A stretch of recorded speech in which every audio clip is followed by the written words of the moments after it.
Question BEd first year language across and curriculum reflecting text के अंदर आपका जो लास्ट टॉपिक है, मतलब ये टॉपिक लेखन की जो प्रक्रिया चल रही थी।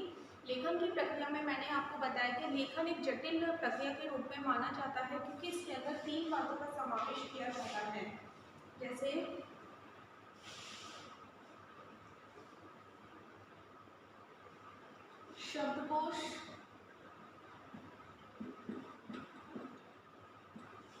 शब्दकोश, व्याकरणिक व्यवहार,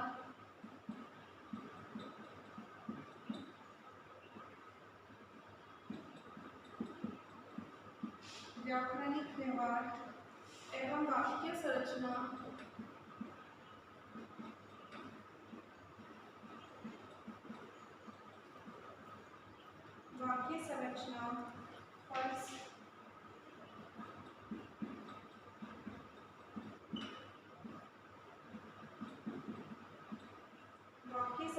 पर सक्रिय पड़ता है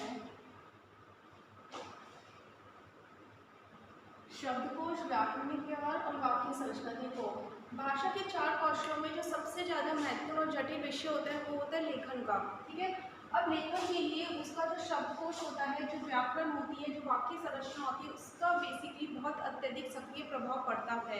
मतलब कहा जा सकता है कि एक तरह से लेखक की मांग होती है वो पूरी तरीके से शब्दकोश, व्याकरण के ज्ञान के साथ साथ एक तरह से प्रोनाउंसिएशन में भी वो क्या हो, निपुणता हासिल कर सके, निपुण हो। क्योंकि अगर वो प्रोनाउंसिएशन में ही अगर जो चीज़ वो लिखना चाह रहा है उसका प्रोनाउंसिएशन गलत करेगा तो ये देखा जाएगा कि लेखन में भी क्या होगा, वो लिखते समय भी वो चीज़ें गलतियाँ करेगा। तो इसके लिए लिखने के विकास के लिए जो वो जिस स्टेप से, जिस प्रक्रिया से गुजरता है वो बेसिकली क्या है, लिखने के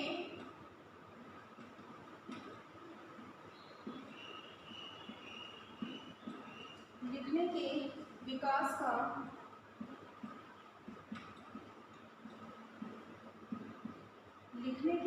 का सैद्धांतिक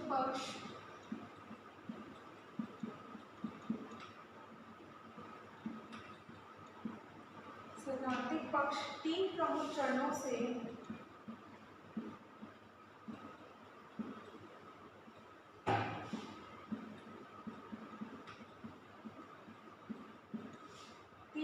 चरणों से बना है,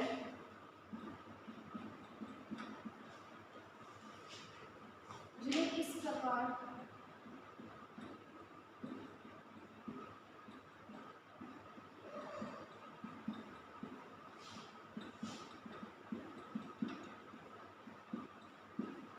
प्रस्तुत किया जा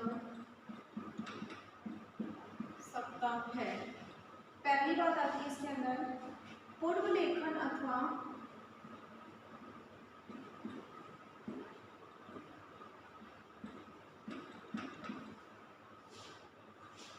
योजना अवस्था में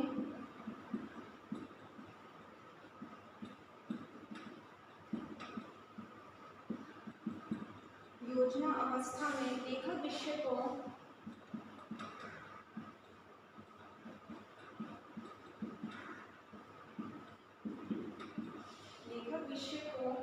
पहचानता है,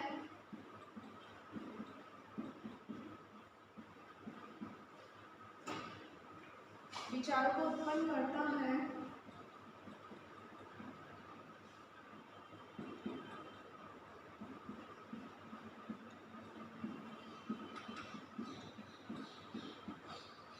को उत्पन्न करता है, और उनका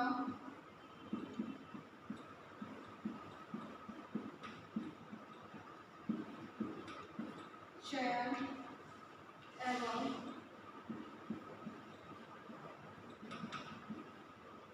संगठन करता है। ठीक है, देखो सबसे पहले जो प्रक्रिया आती है उसमें आता है कि पूर्व लेखन अथवा योजना अवस्था में लेखक सबसे पहले क्या करता है, विषय को पहचानता है कि उसे क्या लिखना है। उसके बाद में क्या करता है, जैसे एक निबंध है, निबंध का उसको एक शीर्षक दिया जाता है, तो सबसे पहले वो डिसाइड किया जाता है कि उसे क्या लिखना है, कौन सा निबंध लिखना है, और उस निबंध के ऊपर वो विचार करता है और फिर उनका चयन और संगठन करता है कि वो किस तरह लिखना चाहिए और किस तरह उसे संगठित रूप प्रदान करना चाहिए। इस प्रक्रिया में विशेष रूप से लेखक के ऊपर दो क्वेश्चन पुट अप होते हैं, उस दो प्रश्नों उसके सामने आते हैं। तो वो दो प्रश्न कौन से होते हैं?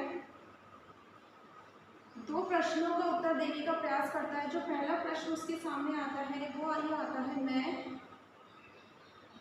यह क्यों लिख रहा हूँ।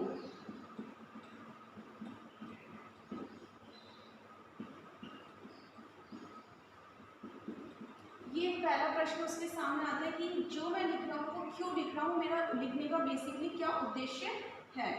दूसरा इसके सामने आता है, दूसरा प्रश्न उसके सामने आता है, मैं यह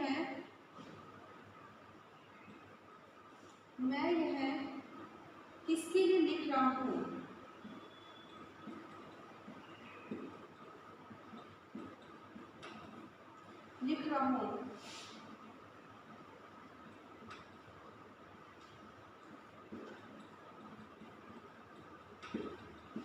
पहला आता है मैं क्यों लिख रहा हूँ, मेरा लिखने का बेसिकली क्या उद्देश्य है, और ये मैं किसके लिए लिख रहा हूँ।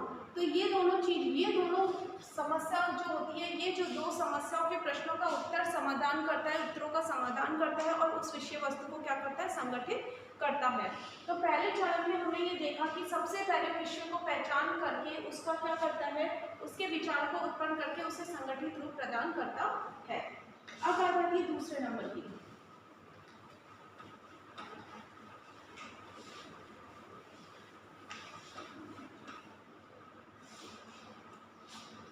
दूसरे नंबर की बात आती है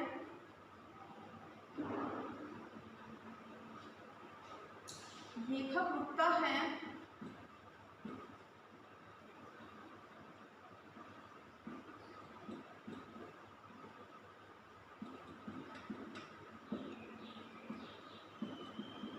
दूसरी अवस्था में,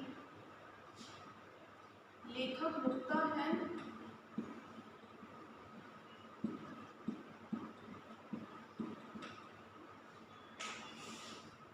उससे जो लिखा है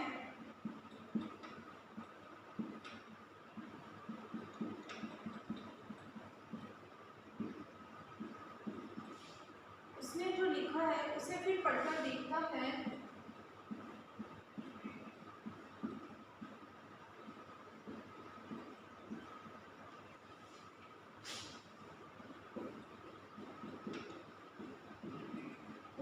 पढ़कर देखता है उसमें संशोधन करता है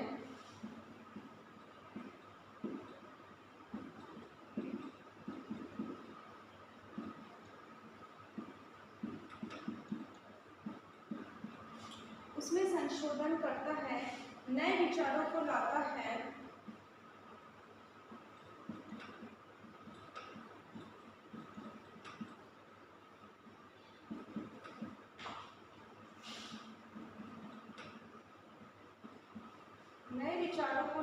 है एवं उन्हें व्यवस्थित करता है।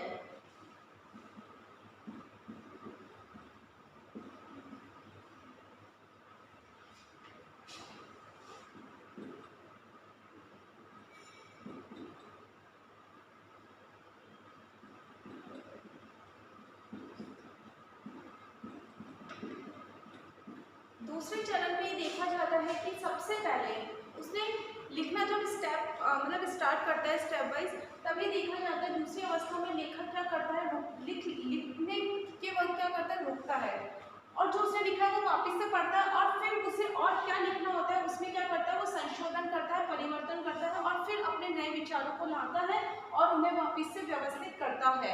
मतलब ये क्रिया करता है, मतलब ये देखा जाता है जो दूसरी क्रिया होती है, दूसरा चरण जो होता है लिखने की प्रक्रिया का, वो सबसे ज़्यादा जटिल माना जाता है और जो लेखक को विघ्नपूर्ण माना जाता है, मतलब एक तरह से विघ्न डालता है, एक तरह से उसे सोचने पर मजबूर कर देता है।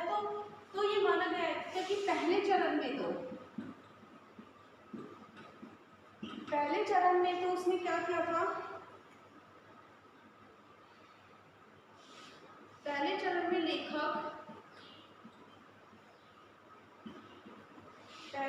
लेखक क्या कहना चाहता है,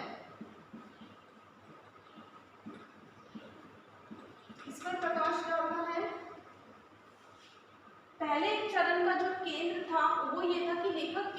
चाहता है। और दूसरे चरण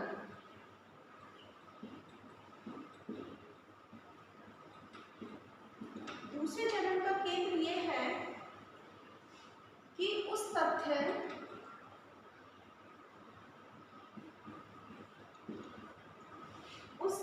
को किस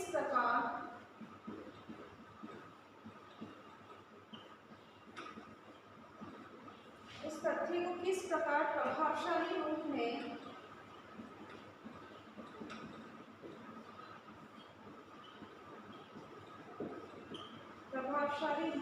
कहा जा सकता है।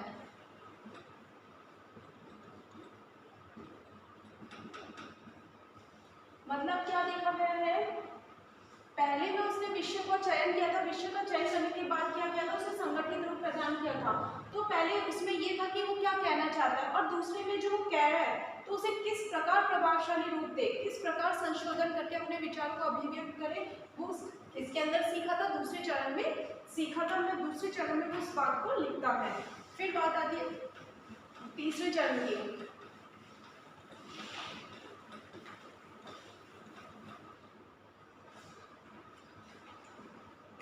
तीसरा चरण है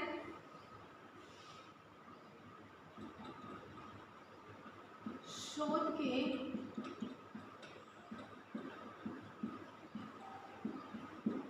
तीसरे चरण में लेखक अपने लेख का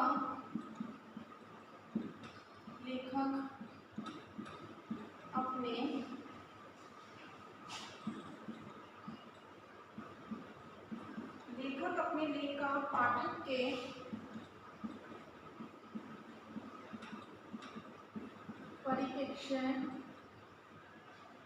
के परिप्रेक्ष्य से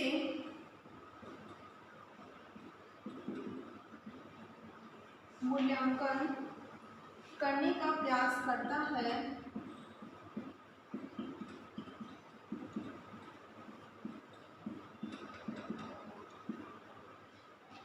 यह अंतिम व्यवस्था करता है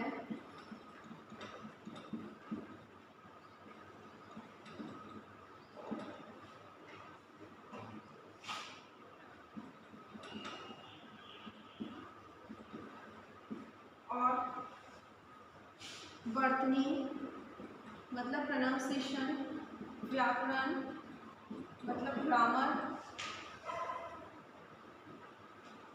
आदि की शुद्धता का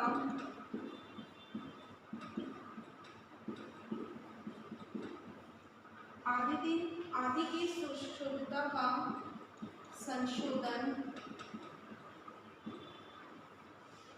संशोधन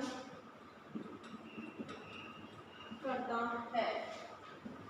देखो, लेखक शोध के तीसरे चरण में क्या करता है, अपने लेख का पाठक के परिप्रेक्ष्य से मूल्यांकन करने का प्रयास करता है। जो उसने लिखा है और दूसरों ने जो लिखा है वो उसकी जांच करता है, मूल्यांकन करने की कोशिश करता है और एक अच्छा मतलब एक तरह से अपने आप को एक अच्छा लेखक सिद्ध करने की कोशिश करता है। वो किसके माध्यम से हो सकता है, ये अंतिम व्यवस्था करता है और जो जिससे आधारित होती है वर्तनी, व्याकरण आदि की शुद्धता का संशोधन करता है। क्योंकि लिखना सिर्फ यही नहीं है कि सिर्फ लिखा जाए, बल्कि लिखना ये होता है कि हम जो लिख रहे हैं वो कितना शुद्ध लिख रहे हैं। तो इन सब बातों के प्रभाव से हम देखते हैं कि सबसे पहले विषय का चयन करके संगठित करते हुए किस तरह लिखना है उस पर विचार करने के बाद स्वयं उसका क्या करता है, मूल्यांकन करता है। ये क्या है, लेखन की प्रक्रिया के 3 चरण है। आज आपका ये कंप्लीट हो गया लेखन की प्रक्रिया। आपका होमवर्क है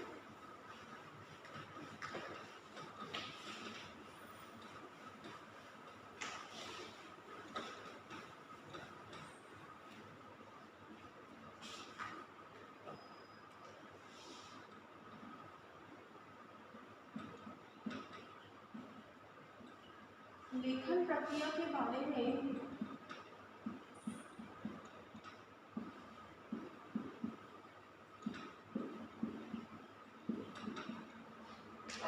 आप क्या जानते हैं।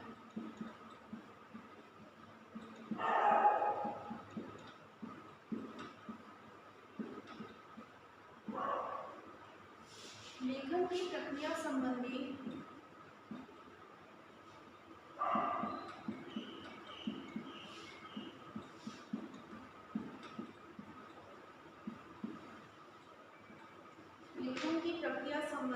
प्रमुख तथ्यों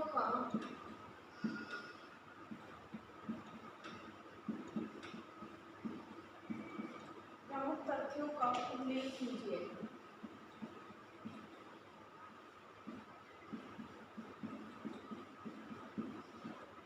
लेखन प्रक्रिया के बारे में आप क्या जानते हैं और इससे संबंधित प्रमुख तथ्यों का उल्लेख कीजिए। घर पे रहिए, सुरक्षित रहिए। Thank you.